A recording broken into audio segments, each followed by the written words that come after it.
Welcome to Rich Conversations. What a special day today is. We can use some special days these days, can't we? My third book, Primary Ponderings, was released. It's available on Amazon in paperback and ebook. The philosophy in this book changed my life, and I hope that it can add some brightness to yours. Primary Ponderings was essentially triggered by one particular event, and followed by many small things. I grew up on a farm in rural Wisconsin, and even though I live in Chicago, I still go back home to help out during the planting and harvesting seasons.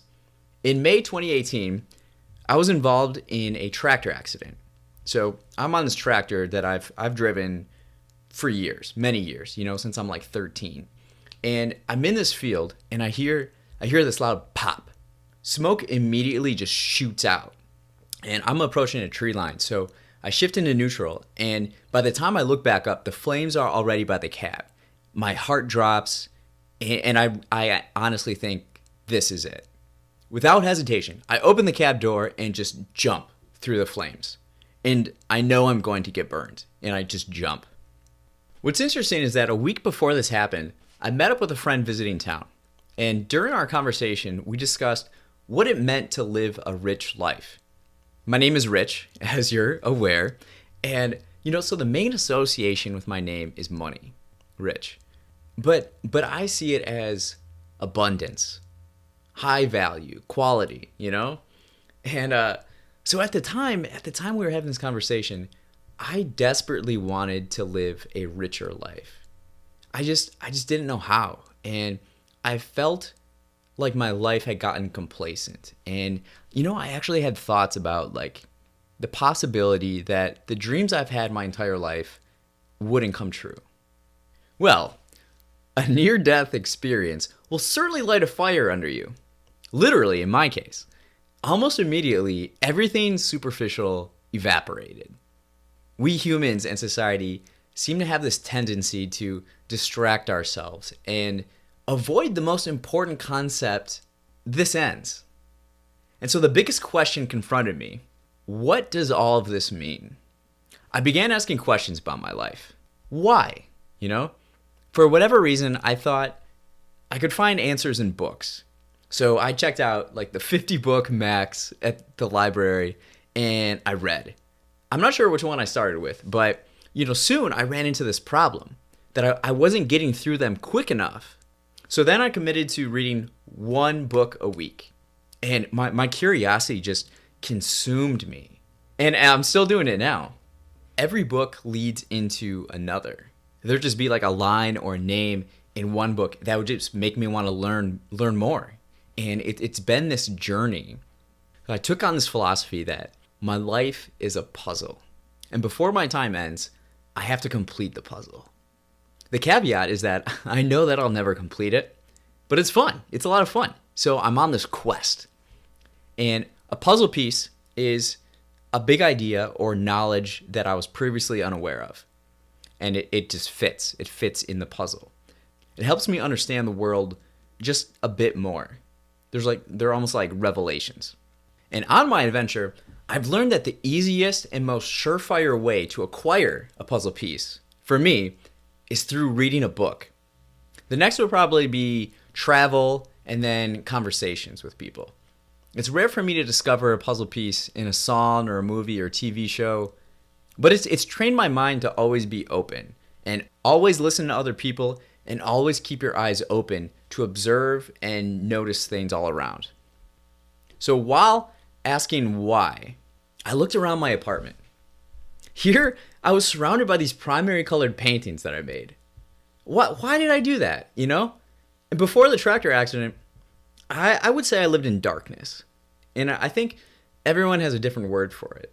Depression, overthinking, anxiety, etc., And to me, darkness is whatever's preventing me from living the life that I truly want to lead.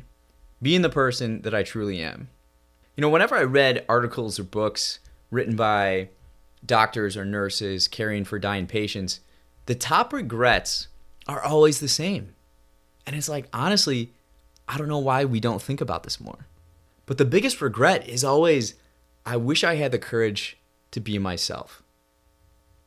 I think I surrounded myself with the primary colors because I wanted to feel like them, but I lost the courage to live like them. They reminded me of simplicity, boldness, optimism. That's how I wanted to lead my life. So how do I change that? That's the big question, right? I thought it was by taking one small step forward each day and hope that they add up. So I practiced every day.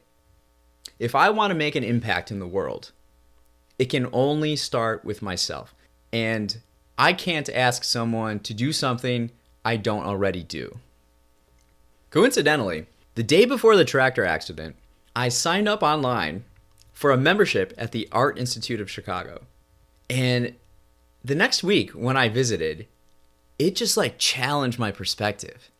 I used to think art was pretentious, you know? So growing up on a farm, I'm not exposed to art. I'm into sports and stuff, you know? I never thought art was for me, but I kept visiting and visiting. I loved it. It made me feel a certain way, but I couldn't put my finger on it. And then slowly, I began realizing that art is just an expression of ideas. Art museums are just a display of ideas from history. That's cool. I think that's really cool. I've always loved history, but I never actually thought of it that way. So in this space, you see what people endured and what they believed and what they hoped. And even though we're living with borrowed time, our ideas can survive us. Art is just a medium to express something. So all of a sudden, I'm realizing that art is everywhere. The building styles all over the city are saying something. The park bench, the fonts on the street signs, the interior of the CTA train. It's all art. I'm surrounded by it. It's beautiful. I was going to the Art Institute like every week. Any reason to go, I'm there. So I'd learn more and more about history and life each time. I'd see something and then look it up and research it at home, or read books or watch documentaries about it. Something made me curious though. The contemporary wing. There'd be art and I'm just like, I can do that.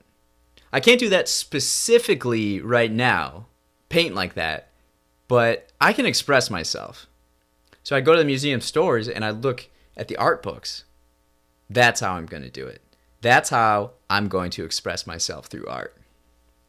So the idea became, I'm going to create art using the primary colors, and instead of a plaque explaining the art, I'm going to write a life lesson that I've learned or a philosophy that I'm living and practicing. And that was last summer. I bought colored pencils and paper and began sketching these images of like cliche things like a tree, sunglasses, waves, spiral, a clock. And I just spent the afternoon in the Lurie Garden in Millennium Park downtown here in Chicago. And I contacted a friend, George Wonsum. I knew he had experience using Adobe Illustrator to create flyers and things. So I told him about my idea and we started meeting once a week. I told him what I was thinking and then he would create something similar. And we'd make about like three of these art pieces every time we met. But then I grew too excited. So I visited the museum even more. And then I would go to the libraries and just grab stacks of art books and just flip through them like a maniac. And more, I realized that I like certain art and I hated others. Perhaps some would say this would be taste. My taste in art, right? My attention shifted to modern art. So I devoured like any nugget or knowledge out there about specific people. I learned about this woman, Bridget Riley from London, and she was a pioneer of optical art. So a lot of her art looks like trippy and plays with your eyes. I really like that. And then there's the Bauhaus school from Germany. It started in 1919, and so the European style was flamboyant, and they thought art should be for everyone. Simple and functional. Less is more. Everything is made out of shapes, and you can communicate ideas through shapes. Even children can understand shapes. So these are some of the people like Joseph and Annie Albers influenced me. And actually, the Nazis shut down the Bauhaus in 1933, so they came to America, specifically Chicago, and it became the new Bauhaus. I learned about Andy Warhol. It helped that the Art Institute had a big exhibit about him recently. There's no particular piece, but the concept of pop art, I just love the brightness of it and the unpretentiousness of it. It's fun. And I also used a concept from Bernard Pifaretti, if I'm saying that right. So he, like, in some of his art, he like doubles it. So it's like side by side. And I think it makes it more interesting. And then Stuart Davis paintings, they're kind of like shapes randomly, like almost looks like construction paper a little bit, and they're just kind of like all over the place. So that a little bit too. But by exposing myself to a wide selection of art, I learned what appealed to me most and what I found attractive.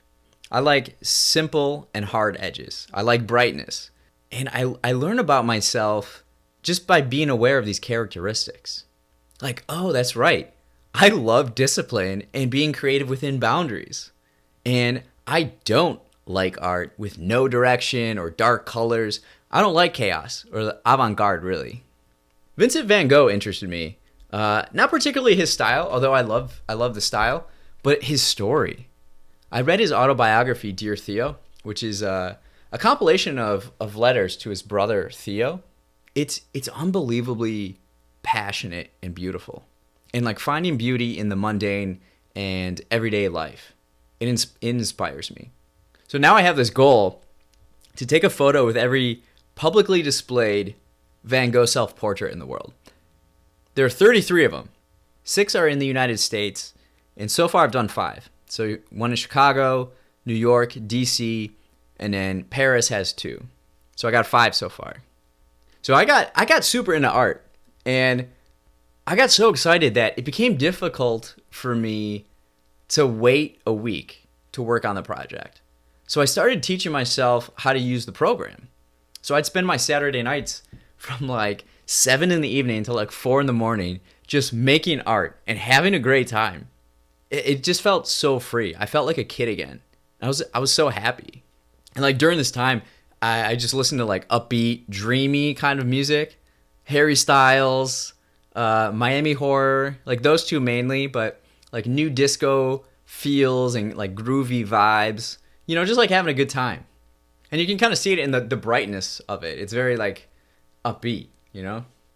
And then like everywhere I went, I kept my eye open. And so like random scenes and patterns struck me. And I take a photo of them and then replicate them in my own way. It was so exciting. It was so much fun. I went to New York and visited my friend Joe, who's the art director for Primary Ponderings. He has a remarkable eye for aesthetics and awareness within creative environments. I'm fortunate to have someone that talented to look over my work and provide input on a project like this. You guys will meet him soon, actually. He'll be on the podcast in the near future. And while in New York, I observed the buildings and patterns around me. And for the most part, actually, they're pretty similar to Chicago. And I'm curious if that's an American thing or if it's because Chicago is kind of modeled after New York. But when I was in New York, I made trips to the Whitney and Guggenheim and MoMA. I got value from that too. As the creation process came to a close, I visited Paris. I always wanted to go to Paris. And I actually went there for a basketball game to see Giannis and the Bucks play there. But while I was there, of course, I had checked out the art and museums and everything. And there are 4 pieces in the book designed during that trip. And it's interesting how just being in a different place helps your eyes see things clearer or notice differences in what you normally see. The architecture and the style is just different than you're used to, you know? And so one of these 4 pieces is the cover, and it's called Flesh. And I think it sums up the book. So while I was over in Paris, my phone was stolen on the metro. And, you know, I wish I could tell you more, but it just happened. And I felt like an idiot, but it's just a phone. It's just a thing, you know? And I'm unharmed and fine. It sucks, but, you know, acknowledge it. It happened. Don't get angry and don't keep thinking about it. Just take the necessary steps and move on. Move forward. So I kept that in mind the rest of the day. And at night, I was at this barbecue restaurant. The name of it was called Flesh. So while I'm sitting at my table, I noticed a man at a table about like 20 feet from me. And his back faced me. And he wore a tattoo on his tricep. It was like this rectangle with shapes in it. And so I took out my notebook and I scribbled it in. And then when I returned to my hostel, I made it on my computer. And it turned out to be the cover. So like anything physical can be taken from you, but not what's inside. A bad thing might happen to you, but if you stay positive and focused, good can come from it. I took small steps to get better every day and to train my mind to be strong. I notice results all the time now. And I'm not going to lie though, it took a while, but I believed that I was on the right track. And the lessons and philosophy in primary ponderings work. This book is about light, and light is self-acceptance. You decide who you are. Accept it, and then embrace it. It's love. You'll experience an unprecedented freedom, one that can never be taken from you. Primary ponderings is my expression of love.